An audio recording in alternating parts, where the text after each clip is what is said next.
Halo semuanya, hari ini kita akan membahas tentang pasar saham Amerika dan kita akan melakukannya dengan menggunakan contoh dana ETF dengan kode SP yang secara langsung terhubung dengan indeks S&P 500. Mereka memang tidak benar-benar terikat secara ketat, tetapi rasio perkiraannya adalah 1:10.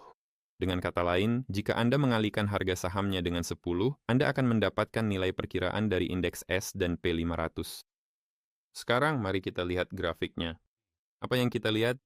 Kita melihat bahwa instrumen ini turun sekitar 10% dari titik tertinggi sepanjang masanya. Lalu terjadi kenaikan tajam yang menghasilkan rekor tertinggi baru yang besarnya kira-kira 14%, sedikit kurang. Dan yang menarik adalah Anda bisa melihat bahwa sangat sering candle harian dibuka dengan gap up, artinya dengan jeda. Ketika pergerakan seperti ini dengan gap up terjadi, itu berarti pergerakan tersebut tidak selalu tapi seringkali mendapatkan momentum. Dengan kata lain, dan ini sangat kuat. Dan kita memiliki banyak sekali gap seperti ini, sangat banyak. Ini adalah apa yang disebut sebagai acceleration gap. Tapi apa yang kita lihat dalam beberapa hari terakhir, kita melihat bahwa saham ini dibuka dengan gap down.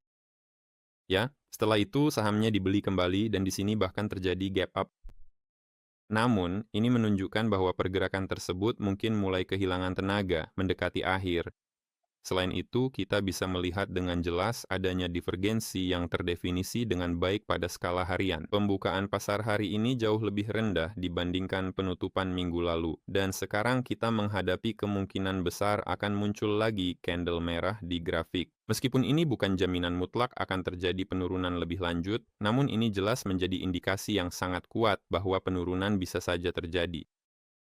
Kita juga mencatat bahwa seluruh aktivitas pasar terbaru ini terjadi tepat di sepanjang garis tren biru tertentu ini.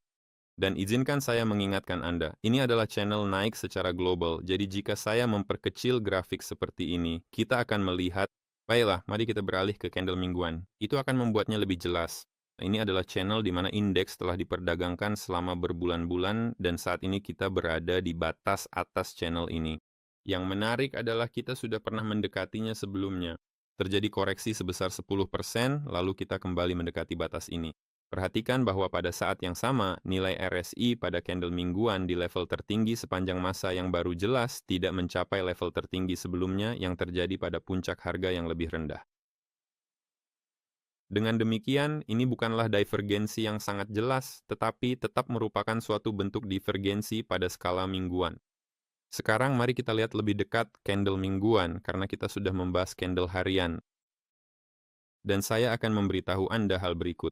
Minggu ini, sekali lagi, indeks S&P 500 mencetak rekor tertinggi baru sepanjang masa, dan pada saat yang sama berisiko ditutup bukan hanya dengan candle merah, tetapi juga dengan pola bearish engulfing.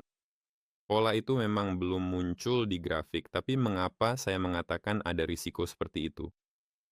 Karena ada divergensi yang jelas terbentuk pada time frame harian, dan jika setelah mencapai rekor tertinggi baru kita melihat candle mingguan merah di sini yang menelan candle minggu sebelumnya, itu akan menjadi sinyal yang sangat kuat dan tegas untuk masuk posisi short atau setidaknya menutup posisi long Anda jika Anda memilikinya di pasar.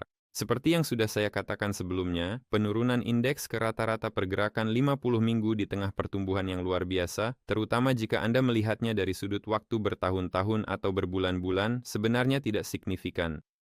Itu hanyalah koreksi mikroskopis yang bahkan tidak masuk dalam konsep rally gila ini. Dengan demikian, kita sudah melihat indeks turun ke sekitar rata-rata pergerakan 100 minggu, yang berarti penurunan berikutnya secara logis bisa diperkirakan akan mencapai setidaknya rata-rata 200 minggu. Itu berada di kisaran sekitar 5.500 poin. Kenapa? Karena rata-ratanya terus bergerak naik dan pada saat kita secara teoritis bisa mencapainya, rata-rata itu akan berada di kisaran tersebut. Tapi saya tekankan tidak ada yang pernah berinvestasi di titik tertinggi historis karena Anda pasti akan menghadapi risiko yang sangat besar. Yang tersisa hanyalah melihat indeks pada grafik lilin bulanan dan setelah itu video ini bisa dianggap selesai. Perhatikan, ada rekor tertinggi baru sepanjang masa, sebuah lilin hijau yang sangat besar. RSI jelas berada di bawah nilai-nilai sebelumnya dan di sini juga sedang terbentuk divergensi yang jelas, kuat, dan signifikan, namun masih terlalu dini untuk membicarakannya. Kenapa? karena kita belum melihat adanya penurunan pada indeks, atau lebih tepatnya pada indikator RSI yang sebelumnya sudah kita lihat pada grafik lilin harian. Jadi untuk saat ini masih mengarah ke atas dan divergensi itu baru bisa dianggap sebagai kemungkinan saja.